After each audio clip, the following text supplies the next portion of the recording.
Shalom Bapak Ibu yang terkasih di dalam Tuhan. Tema firman Tuhan pada hari ini adalah hati-hati dengan kemunafikan.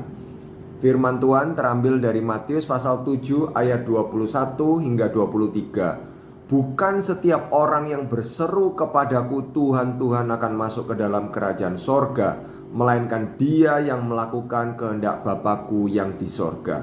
Pada hari terakhir banyak orang akan berseru kepadaku, Tuhan, Tuhan, bukankah kami bernubuat demi namamu dan mengusir setan demi namamu dan mengadakan banyak mujizat demi namamu juga.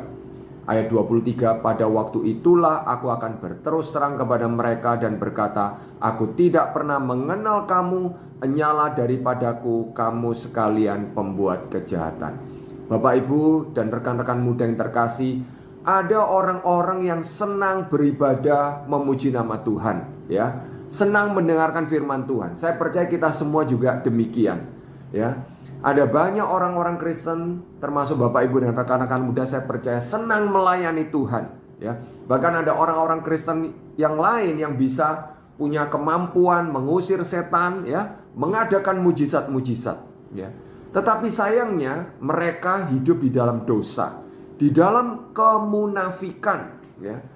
Dan kepada orang-orang yang hidup di dalam kemunafikan seperti ini, Tuhan berkata di ayat 23, aku tidak pernah mengenal kamu, enyalah daripadaku kamu sekalian pembuat kejahatan.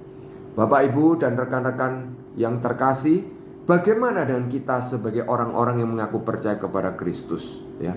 Jangan sampai bertahun-tahun kita menjadi pengikut Kristus, kita beribadah di gereja, kita suka melayani, kita suka memuji nama Tuhan, tetapi sesungguhnya kita ini hidup di dalam kemunafikan, ya.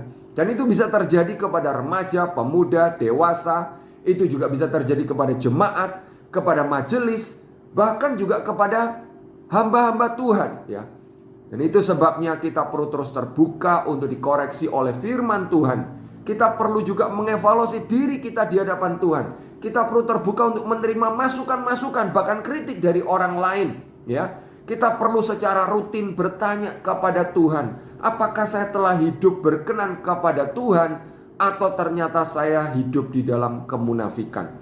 Kita perlu bertobat setiap hari agar kita boleh hidup berkenan kepada Tuhan dan kita tidak hidup di dalam kemunafikan. Kiranya Tuhan menolong kita semua. Tuhan Yesus memberkati. Shalom.